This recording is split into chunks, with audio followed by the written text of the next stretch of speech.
Some time ago, I attended a conference hosted by an organization whose primary focus is church planting. Most of the 300 or so attendees were church planters, domestic missionaries, pastors, or people otherwise engaged in full-time mission work. I had been invited as one of 3 plenary speakers. I was slated to speak to the whole gathering and to lead 2 seminar sessions. Writing books and speaking are not my primary gigs. What I write and talk about grows out of my day-to-day commitment to be present and participate in the sanctuary community as both member and pastor. Because our community holds at its center people who are poor, homeless, street-involved, addicted, mentally ill, and in one way or another rejected by society, it is a demanding, yet strangely fulfilling place to be. And consequently, I don't tend to hang around much when I have a speaking engagement. I do what I've been invited to do, then go home, where my real life is unfolding. On this occasion, though, I came early for the express purpose of listening to one of the other plenary speakers, whom I had never heard before. He's well known as a terrific communicator and Bible teacher. The teaching pastor of a large church, he was addressing this particular group for the first time, and he'd been asked, I think, to outline a basic theology of the gospel. The morning started, as such events usually do, with a welcome, announcements, and then some music. Later there would be a band, but perhaps in deference to the earliness of the hour, one talented young guy with a guitar led us through thoughtfully chosen worship songs. Scripture was read, the needs of some individuals and some challenging international situations were mentioned, and we prayed together about them. Then the speaker got up to do his thing. He came as advertised. Intelligent, articulate, witty, engaging, all of that.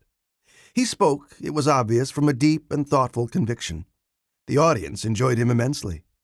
The centerpiece of his theology of the gospel was this: Jesus came to abolish religion. If I'm not mistaken, he'd written a book about it. Jesus good, religion bad. I looked around. Many heads were bobbing in assent, and there was much smiling and some occasional laughter. The speaker's audience was right there with him.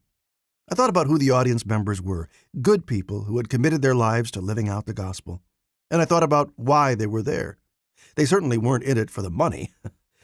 I reflected on what we had been doing through the course of the morning so far, catching up with one another over coffee and muffins in the foyer, gathering in a church auditorium, communally worshiping, reading scripture and praying, and listening to a gifted person exposit the gospel.